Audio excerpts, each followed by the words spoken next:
नमस्कार, मैं अतुल आदित्य। आप देख रहे हैं एमबी न्यूज। बाढ़ मंडल के सालिमपुर थाना से एक चौंकाने वाली खबर सामने आई है, जिसकी आप कल्पना भी नहीं कर सकते थे कि इतना बड़ा कांड आसपास ही आपके हो रहे थे, लेकिन आपको इसकी जरा भी भनक नहीं थी।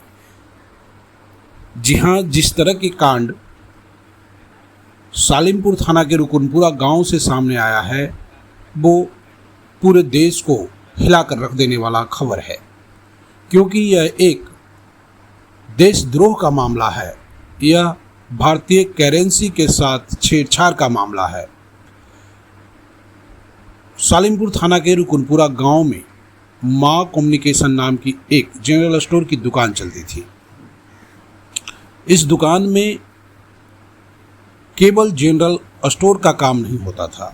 इस दुकान में कई गैर कानूनी कामें होती थी, जैसे नकली दस्तावेज बनाना, नकली पैन कार्ड बनाना, वोटर आईडी कार्ड बनाना, ड्राइविंग लाइसेंस बनाना, सर्टिफिकेट बनाना, जैसे तमाम जो काम होता है गैर कानूनी, वो सारे यहाँ होते थे। लेकिन इन सबसे भी बड़ी जो गैर कानूनी काम यहाँ होता था, वो होता था नकली नोट छापने का।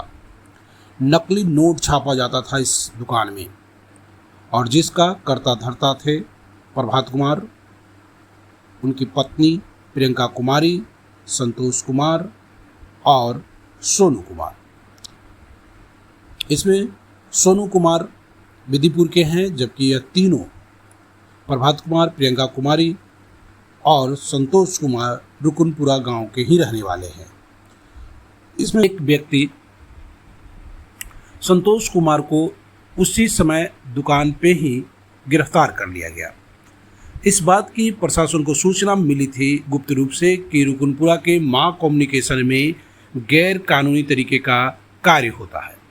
प्रशासन इस बात की जांच करने पहुंची थी, लेकिन जब उन्होंने नोटों का बंडल देखा, ऐसे ही फैलाया हुआ, अर्ध छपा हुआ, कुछ छपा हुआ, तो उनके होश पाखते हो गए।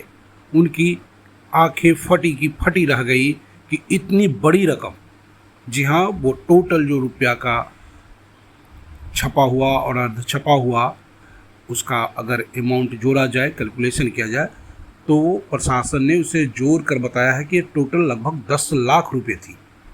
तो इतनी बड़ी रकम मार्केट में आ जाने के बाद किस तरह से भारतीय करेंसी को नुकसान पहुंचाती, यह सोच के आप भयभीत हो जाएंगे। और कितने अभी तक उन्होंने चला दिए, इसका तो कोई लेखा जोखा ही नहीं है। बताया जाता है कि ये लोग नकली नोट छापकर लोगों से कर्ज लेते थे और उनसे असली लेते थे और नकली उन्हें वापस करते थे। इन नकली नोटों से इन्होंने अकुत संपत्ति भी बनाई है, जमीन खरीदे हैं, मकान खरीदे हैं, और भी न जाने क्या क्या काम इन्होंने इन नकली नोटों से किया है। तो इतना बड़ा कांड, इतनी बड़ी कॉन्स्पिरेंसी आपके आसपास हो रही थी, लेकिन आपको और हमको पता नहीं था।